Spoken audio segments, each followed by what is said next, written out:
नमस्कार. ट्रेडिंग आणि short video या चॅनलमध्ये तुमचे स्वागत आहे. आज आपण गव्हाच्या पिठात कांदा घालून असा झटपट आणि स्वादिष्ट नाश्ता बनवणार आहोत. एकदा खाल पुन्हा पुन्हा बनवावं असं वाटेल. ही रेसिपी खूप सोपी आहे आणि फक्त 10 मिनिटात तयार होते. सर्वप्रथम एका भांड्यात 2 कप गव्हाचे पीठ घ्या. त्यात थोडं मीठ टाका आणि त्याच्यात 1 चमचा तेल टाकून छान असं थोडं पाणी टाकून पीठ मळून घ्या. हे पहा, आपलं पीठ आता मळून झालेलं आहे. अशा प्रकारे त्यात थोडंसं तेल टाकून परत पीठ मळून घ्यायचं आणि रेस्ट करण्यासाठी 5 मिनिटं बाजूला ठेवून द्यायचं. एका बाउलमध्ये बारीक चिरलेला कांदा, त्याच्यामध्ये थोडी हळद, जिरे, चवीनुसार लाल तिखट टाकून घ्यायचं. त्याच्यात आपण टाकणार आहोत थोडा गरम मसाला आणि चाट मसाला, आमचूर पावडर आणि त्याच्यात 1 चमचा बेसन टाकायचं. आता सर्व मिश्रण 1 चमचा बेसन करून घ्यायचं, मिक्स करायचं. सर्व मिश्रण एक केल्यानंतर त्याला कसं छान असं टेक्स्चर येतं आणि त्याच्यात आताच मीठ टाकायचं नाही. छान असं मिक्स करून घ्यायचं. आमचूर पावडर टाकल्यामुळे त्याला पाणी सुटत नाही. कांद्याला कसं मीठ लगेच टाकलं तर खूप पाणी सुटतं आणि आमचूर पावडर टाकली तर थोडं पाणी कमी सुटतं. त्यामुळे थोडं आमचूर पावडर. हे पहा, आपण हे पीठ रेस्ट करायला ठेवलं होतं. ते छान असं मऊसूत तयार झालेलं आहे. हे पहा, अशा प्रकारे पीठ. आता आपण त्याचे छोटे छोटे असे गोळे तयार करून घेणार आहोत. मी हे अशा प्रकारे त्याचे छोटे छोटे गोळे तयार करून घेतलेले आहेत. हे पहा, असे सर्व गोळे तयार केलेले आहेत.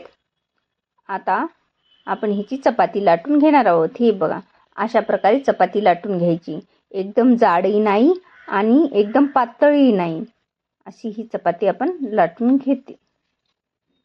मी इथे एक चपाती लाटून घेतलेली आहे. आता दुसरी पण चपाती लाटून घेत आहे. ही बघा, अशा प्रकारे.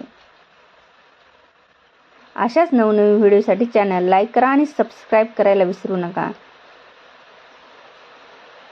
तुम्हाला व्हिडिओ आवडला असेल तर कमेंटमध्ये नक्की सांगा.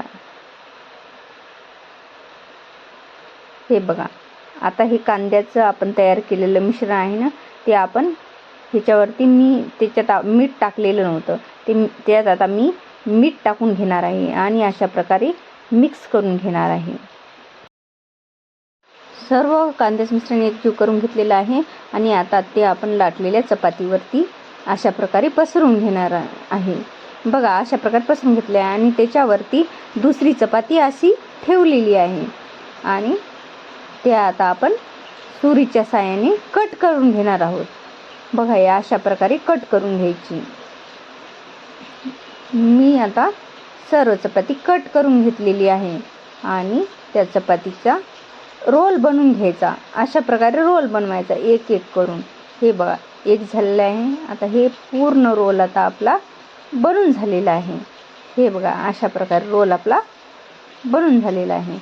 आता आपण हलक्या हाताने पराठा लाटून घ्यायचा आहे. ऑनियन पराठा खूप छान असा बनतो. हे बघा, पूर्ण पराठा मी लाटून घेतलेला आहे. त्याच्यावरती पांढरे तीळ किंवा काळे तीळ पण टाकू शकता आणि त्याच्यावर थोडीशी कोथिंबीर टाकल्याने कसं दिसायला खूप छान दिसतं, म्हणून थोडीशी कोथिंबीर टाकायची. खूप छान असं दिसतं. आणि तेल किंवा तूप लावून अशा प्रकारे पराठा भाजायला त्याच्यावरती टाकायचं. हे बघा, आता मी ह्याला तूप लावून घेणार आहे वरच्या साईडने. आता मी पराठा पलटून घेत आहे. दोन्ही साईडने असा छान प्रकारे पराठा शेकून घ्यायचा आहे. छान असा खरपूस भाजू द्यायचा, सोनेरी कलर येऊपर्यंत. म्हणजे कसं खूप छान लागतो तो खायला. कांदाही छान भाजला जातो छान भाजल्यामुळे. आता बघा, आता मी दुसऱ्या पण साईडने येथे पराठा भाजून घेणार आहे. हे बघा, अशा प्रकारे. म्हणजे दोन्ही पहा, किती सुंदर खुसखुशीत आणि मऊ नाश्ता तयार झालेला आहे. हा दही, लोणचं, चटणी किंवा टोमॅटो सॉस बरोबर खूपच छान लागतो. ही रेसिपी नक्की करून बघा आणि तुम्हाला कशी वाटली ते कमेंटमध्ये सांगा. व्हिडिओ आवडला असेल तर लाईक करा, शेअर करा आणि अशा सोप्या व चविष्ट रेसिपींसाठी आपल्या चॅनलला सबस्क्राईब करायला विसरू नका. धन्यवाद. पुन्हा भेटूया एका नवीन आणि स्वादिष्ट रेसिपीसह.